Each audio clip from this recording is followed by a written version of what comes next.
করে, আবার ডাক শুনে আসতেও পারে, তাহলে যে ধরা পড়ে যাবে। তাই সে তাড়াতাড়ি নাড়ু গিলছে আর জল খাচ্ছে। আর যতই গিলতে যাচ্ছে ততই গলার মধ্যে নাড়ুগুলো আটার মতো আটকে যাচ্ছে। বিষম খাওয়ার জোগাড় আর কি। এটা কিন্তু হরিপদর ভারী বদভ্যাস। এর জন্য কত ধমক, কত শাসন, কত শাস্তি, কত সাজাই না যে সে পেয়েছে, তবু তো তার আটকের হয় না। তবু সে লুকিয়ে চুরিয়ে পেটগুলোর মতো খাবে। যেমন হরিপদ এমনি তার ছোট ভাইটি। এদিকে পেট রোগা, দুদিন অন্তর অসুখ লেগেই আছে, তবু হ্যাংলামি আর যায় না। যেদিন শাস্তিটা একটু শক্ত রকমের হয়, তারপর কয়েকদিন ধরে প্রতিজ্ঞা থাকে, এমন কাজ আর করবো না। তখন অসময় অখাদ্য খেয়ে রাতে তার পিঠ কামড়ায়, তখন করে আর বলে, আর না, এইবারেই শেষ। কিন্তু দুদিন না যেতে আবার যে সেই। তাই সবাই বলে, কাবু হলেই আর গাব খাবো না, আর তাজা হলেই গাব খাবো না তো খাবো কি? হ্যাঁ, কিছুদিন তো এই তো কিছুদিন আগে পিসিমার ঘরে দই খেতে গিয়ে তারা জব্দ পেয়েছিল। তবুও তো লজ্জা নেই। হরিপদ ছোট ভাই শ্যামাপদ এসে বললো, দাদা শিগগিরি আয়, পিসিমা নাই এইমাত্র এক হাঁড়ি দই নিয়ে তার খাটের তলায় লুকিয়ে রাখলেন। তাকে এত ব্যস্ত হয়ে এই খবরটা দেওয়ার অর্থ এই যে পিসিমার ঘরে যে শেকল দেওয়া, শ্যামাপদ সেটা হাতে নামাল পায় না। তাই দাদার সাহায্য দরকার হয়। দাদা এসে আস্তে আস্তে শেকলটি খুলে আগেই তাড়াতাড়ি গিয়ে খাটের তলায় ধরে হাঁড়ি থেকে এক খাপলা খুলে খপ করে মুখে পড়ে গেছে।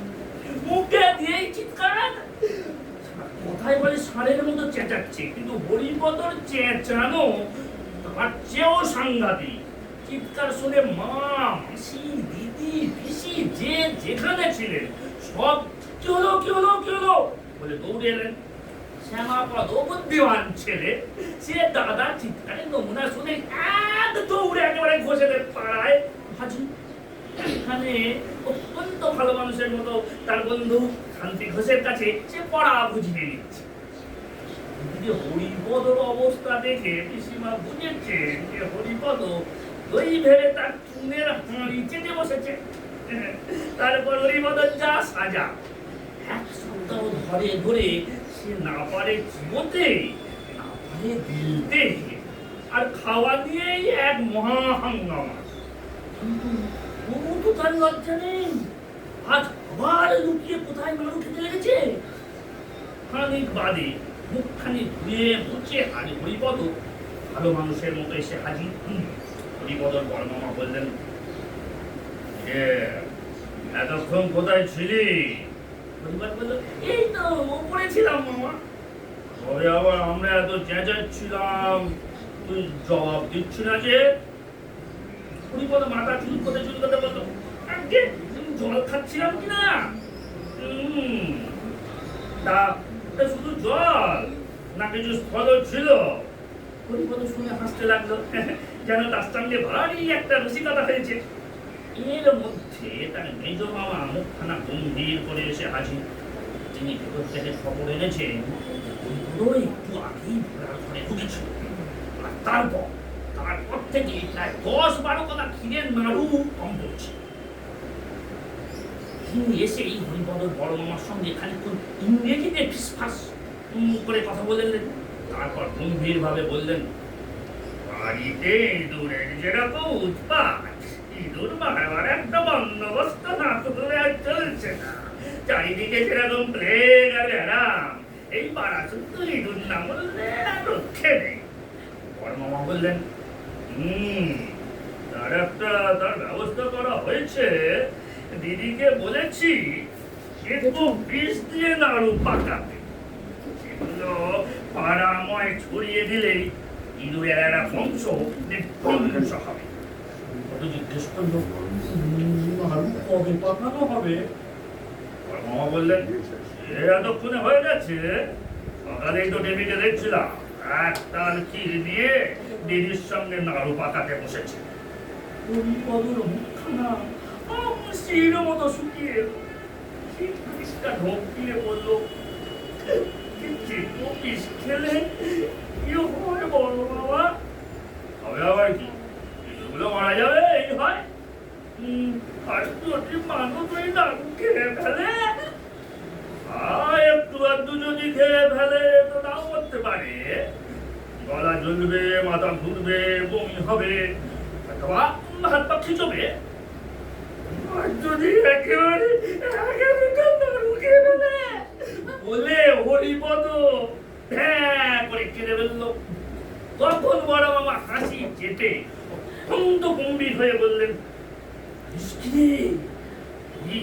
তুই খেয়েছিস নাকি? হরিপদ কাঁদতে কাঁদতে বললেন, হ্যাঁ বড় মামা, তার মধ্যে সাতটা এই বড় বড় ছিল। তুমি ঘৃণার থাকো বড় মামা, আমার কেউ খাওয়াচ্ছি, বমি বমি হচ্ছে। কিন্তু মামা দৌড়ে গিয়ে বন্ধু রমেশ ডাক্তারকে পাশের বাড়ি থেকে ডেকে আনলেন। তিনি এসে প্রথমে খুব একটা কড়া রকমের তেতো ওষুধ হরিপদকে খাইয়ে দিলেন। তারপর তাকে একটা শুকতে দিলেন। তার এমন ঝাঁচ যে বেচারা দুধ চোখ দিয়ে দর করে জল পড়তে লাগলো। তারপর তারা সবাই মিলে লেপ কম্বল একটা চাপা দিয়ে তাকে ঘামিয়ে একেবারে অস্থির করে ফেললেন। তারপর আরেকটা ভয়ানক ওষুধ খাওয়ানো হলো। সে এমন বিশ্বাস, আরে এমন দুর্গন্ধ যে খেয়ে হরিপদ এরকম করে বমি করতে লাগলো। তারপর ডাক্তার তার তথ্যের ব্যবস্থা করে গেলেন। 3 দিন সে বিছানা ছেড়ে উঠতে পারল না। ছেলেটার ঝোল আর সাবু খেয়ে থাকছে। হরিপদ বলল, আমি ওপরে কাছে যাবো। ডাক্তার বললেন, না না না না, যতক্ষণ বাঁচবার আশা আছে ততক্ষণ নোংরা চড়া করে কাজ নেই। ও আপনাদের এখানেই থাকবে, বুঝলেন? বর্মা বলেন, মার কাছে যাবে? হ্যাঁ, না আরো কিছু মাকে এখন ভাবিয়ে তোলার লাভ কি? হ্যাঁ, তাকে এখন খবর দেওয়ার কিচ্ছু দরকার নেই। 3 দিন পরে যখন সে ছাড়া পেল, তখন হরিপদ আর সে হরিপদ নেই। সে একেবারে বদলে গেছে। তার বাড়ির লোকে সবাই জানে হরিপদর ভারী ব্যারাম হয়েছিল। তার মা জানে সে বেশি পিঠে খেয়েছিল বলে হরিপদর পেটের অসুখ হয়েছিল। হরিপদ জানে সে তো বিষ খেয়ে সে আরেকটু হলেই মারা যাচ্ছিল। কিন্তু আসল ব্যাপারটা যে কি তা কেবল জানে এই হরিপদর বড় মামা, মেজ মামা, আর জানে ওই রমেশ ডাক্তার। আরে এখন জানলেই তোমরা যারা এই গল্পটা শুনছো